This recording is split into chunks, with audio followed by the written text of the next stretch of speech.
Crucial quotes from Brainmaker. New leading-edge science from the most well-respected institutions around the world is discovering that to an extraordinary degree, brain health and, on the flip side, brain diseases are dictated by what goes on in the gut. That's right.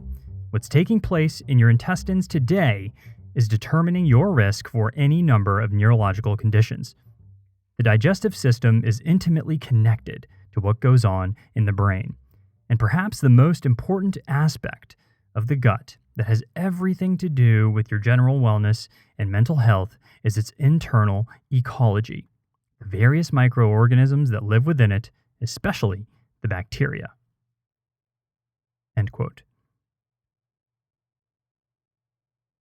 Quote, the Greek physician and father of modern medicine, Hippocrates, first said in the 3rd century BCE, all disease begins in the gut. End quote.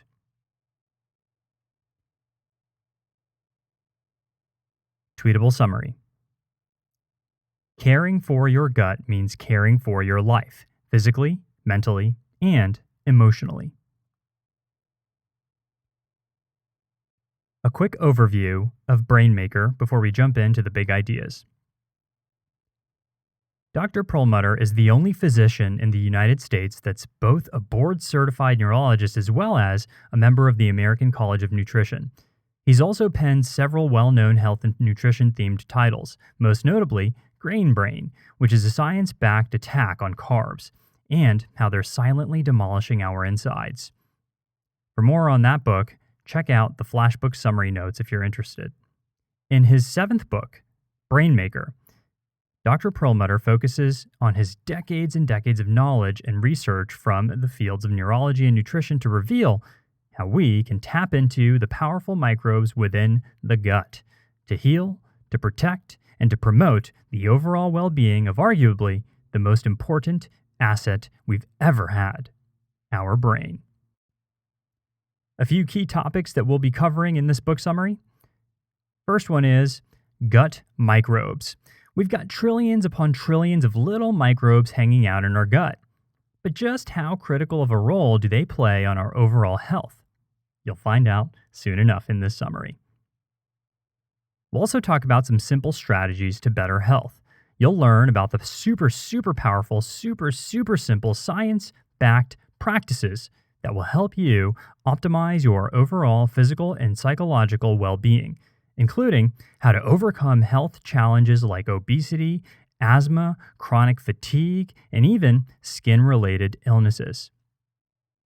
And finally, the next big topic that we'll be covering is the microbiome and its relation to your brain. You'll learn how this new science can help you or someone you know with brain-related issues and illnesses like ADHD, autism, anxiety, and depression. So, are you interested yet? If yes, let's dive into the first big idea. Big idea number 1. The power of probiotics. Quote, much of what we know about the microbiome comes from studying so-called germ-free mice. These are mice that have been altered to not have any gut bacteria, thereby allowing scientists to study the effects of missing microbes or, conversely, exposing them to certain strains and watching what happens. Germ-free lab rats have been shown, for example, to have acute anxiety, an inability to handle stress, chronic gut and general inflammation, and lower levels of an important brain growth hormone called BDNF, brain-derived neurotrophic factor. But these symptoms can be reversed once the rats are fed a diet rich in Lactobacillus helveticus or Bifidobacterium longum, 2 common probiotics. Unquote. Wow. Probiotics, anyone? You know, we've got trillions and trillions of microbes that keep us healthy and happy all day long, 24/7, 365. But there's a heck of a lot more to health and happiness than just that. So let's take a look at your second brain, quote unquote, to help us put things into perspective with big idea number 2. The second brain. Quote, the neurons in the gut are so innumerable that many scientists are now calling the totality of them the second brain. Not only is this second brain regulating muscles, immune cells, and hormones, but it's also manufacturing something really important. Popular antidepressants like Paxil, Zoloft, Lexapro increase the availability of the feel-good chemical serotonin in the brain. You might be surprised to find out that an estimated 80 to 90% of the amount of serotonin in your body is manufactured by the nerve cells in your gut. In fact, your gut's brain makes more serotonin, that master happiness molecule, than the brain in your head does. Many neurologists and psychiatrists are now realizing that this may be one of the reasons why antidepressants are often less effective in treating depression than dietary changes are. In fact, recent research is revealing that our second brain may not be so second at all. It can act independently. It can act independently from the main brain and control many functions without the brain's input or help. End quote. So, wait a second. Aren't neurons only found in the brain? Well, apparently not. Here's a fun fact for you. 80 to 90% of serotonin, again, that naturally occurring neurotransmitter that contributes to our feelings of well-being and happiness, is actually produced in the GI tract. That's right, 80 to 90% of serotonin. That's your happy chemical right there, and it's produced in your gut. So if that's not a crystal clear indication that we've got to take our health more seriously, then I don't know what is. Luckily, though, it seems that more and more psychiatrists and psychotherapists and other physicians as well are beginning to realize that it's a heck of a lot more powerful to help people and patients develop healthy eating habits fueled with an optimal diet rather than an unhealthy pill-popping habit fueled with the latest drugs being peddled by Big Pharma. An actionable insight from this big idea? Your gut health has a humongo impact on your brain health. Big idea number 3. Your gut powers most of your body. Quote, your gut has its own immune system. The gut-associated lymphatic tissue, or GALT, it represents 70 to 80% of your body's total immune system. Now, this speaks volumes about the importance and vulnerability of your gut. If the events that take place in the gut weren't so critical to life, then the majority of your immune systems wouldn't have to be there to guard and protect it. The reason most of your immune system is deployed in your gut is very simple. Here it is. The intestinal wall is the border with the outside world. Aside from skin, it's where your body has the most chances of encountering foreign material and organisms. And it's in constant communication with every other immune system cell in the body. Now, if it meets a problematic substance in the gut, it alerts the rest of the immune system to be on guard. Quote, Now that we're aware that the gut's got enough neurons for it to be considered our second brain, let's talk about another interesting insight. Again, 70 to 80% of your immune system is in your gut. The majority of your body's immune system comes from the gut. And as we continue forward, what we'll do is we'll talk about some of the actionable steps that you can take with all this newfound info so that you can start learning how to prevent health problems and promote better living for yourself and those you love. Let's dive in to big idea number 4. Big idea number 4. To fix your mood, fix your gut. By 2005, antidepressants had become the number 1 prescribed drug class in the country. But these medications don't treat depression. Whether it's Prozac or Cymbalta, Zoloft, Elavil, Lexapro, Wellbeing, or any of the other commonly prescribed antidepressants, these medicines simply treat symptoms, and only minimally so. To quote the author, quote, I am saddened by the fact that the billion-dollar psychotropic pharmaceutical industry is predicated on the idea that people will take a pill to treat symptoms, while the underlying disorder is ignored. Unquote. So there's never any real focus on actually curing or even improving the root cause of the illness, let alone getting people off the medication. All of the antidepressant medications currently on the market are designed to artificially alter neurotransmitter activity in the brain. Yet, when we consider the fact that these same chemicals found in the brain are also produced in the gut and that their availability to the brain is largely governed by the activity of gut bacteria, we are forced to realize that ground zero for all things mood related is the gut. Antidepressant drugs treat the symptom, not the root cause. So, in other words, the drugs mentioned just a moment ago don't get to the source of the problem and quote unquote put out the fire. Instead, what they do is they act as band-aids placed over cuts that will not heal. And this idea doesn't apply just to depression either. Obesity is treated with a pill. Skin diseases are treated with topical drugs and more pills. Over 11% of kids are diagnosed with ADHD. And this means, you guessed it, more treatments that have to do with pills. And by the way, there's a reason why the symptom-based approach is so prevalent.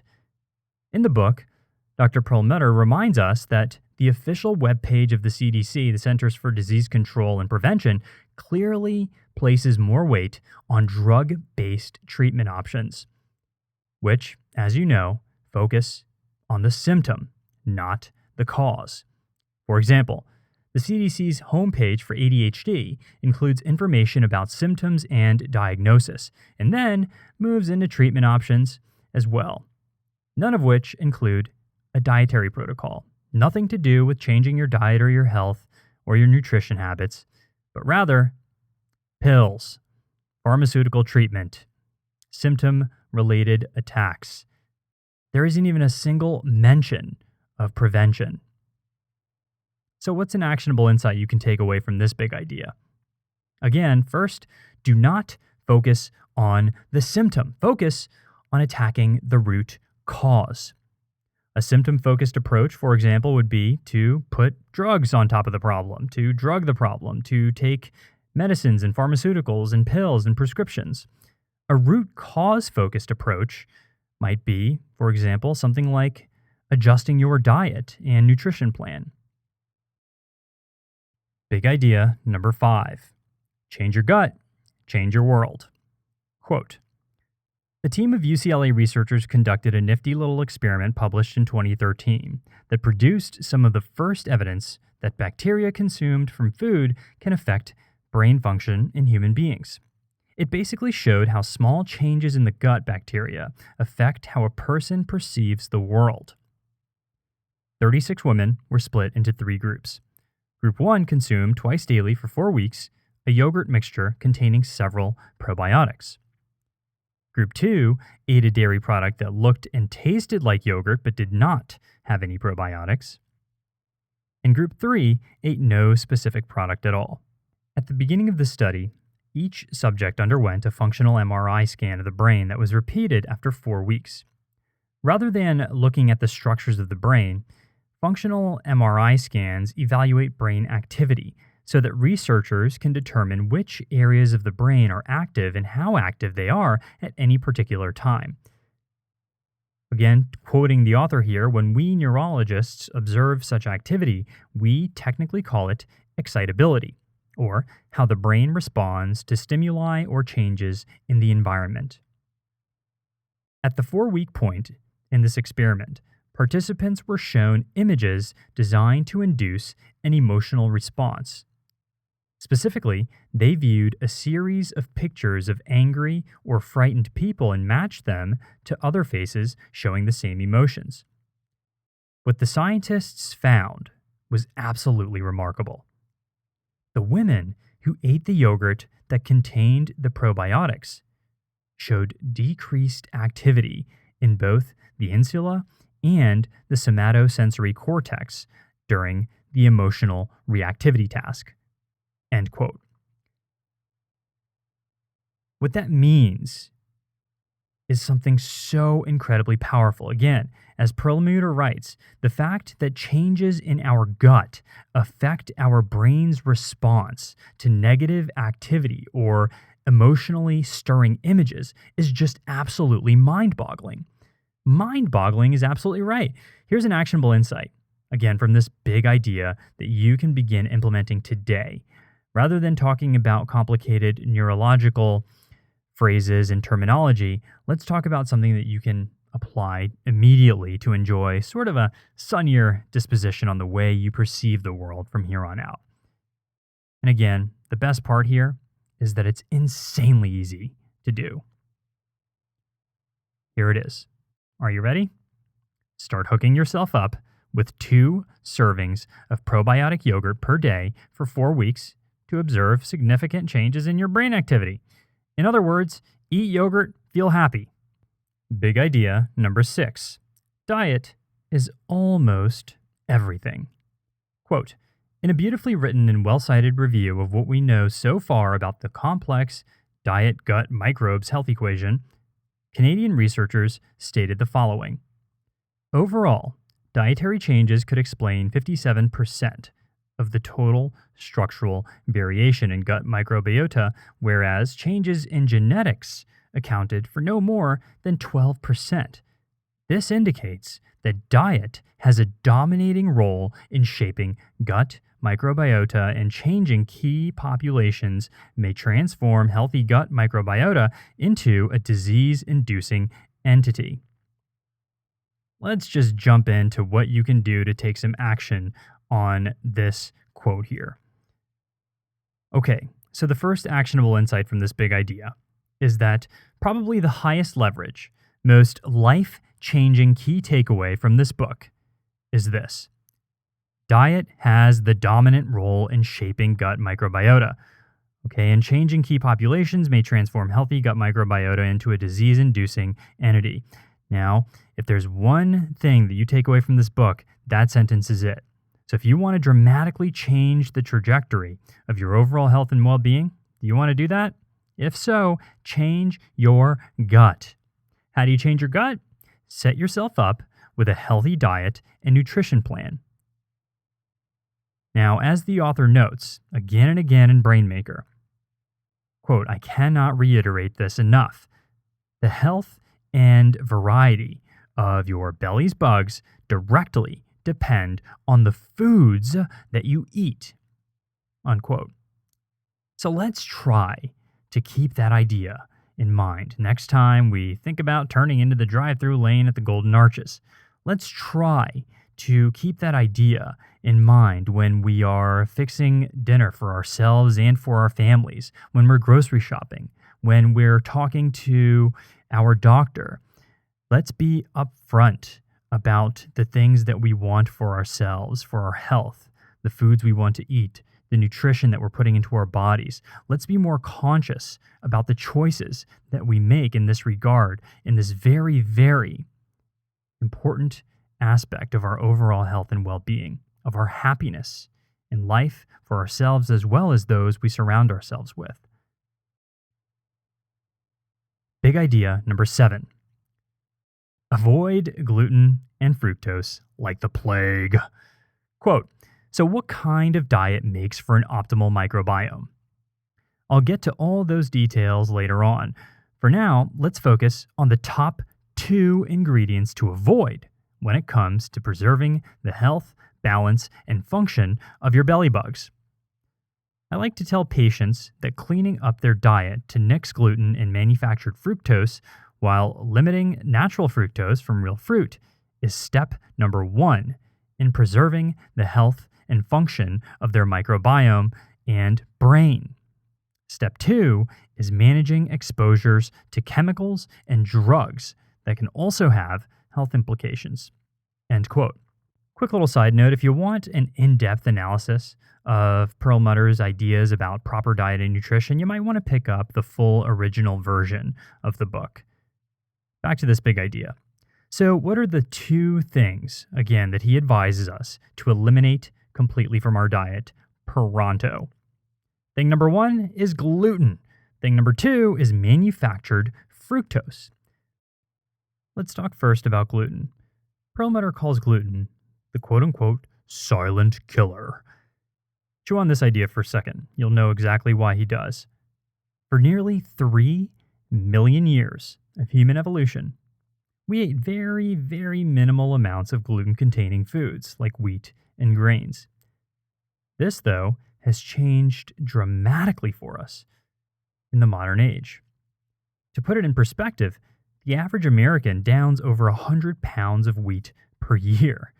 And that's not including all the other gluten-containing foods that we consume. Altogether, that's a lot of anti-gut food that's not contributing to our overall health and well-being, physically and psychologically. Next, let's talk about manufactured fructose. Here's what the author has to say about manufactured fructose, like sugar. Quote, fructose has become one of the most common sources of calories in the Western diet. One of the most common sources. Fructose is naturally found in fruit, but that's not where we are getting it from anymore, at least not often. Most of the fructose we consume is from manufactured sources. Our caveman ancestors did indeed eat fruit, but only during certain times of the year when it was available. Our bodies haven't yet evolved to healthily manage the prodigious amounts of fructose we consume today. Natural whole fruit has relatively little sugar when compared to, say, a can of regular soda or concentrated juice. A medium-sized apple contains over 70 calories from sugar in a fiber-rich blend. Conversely, a 12-ounce can of regular soda contains twice that, 140 calories of sugar. A 12-ounce glass of apple juice, no pulp, is about equal with the soda, clocking in at the same number of sugar calories.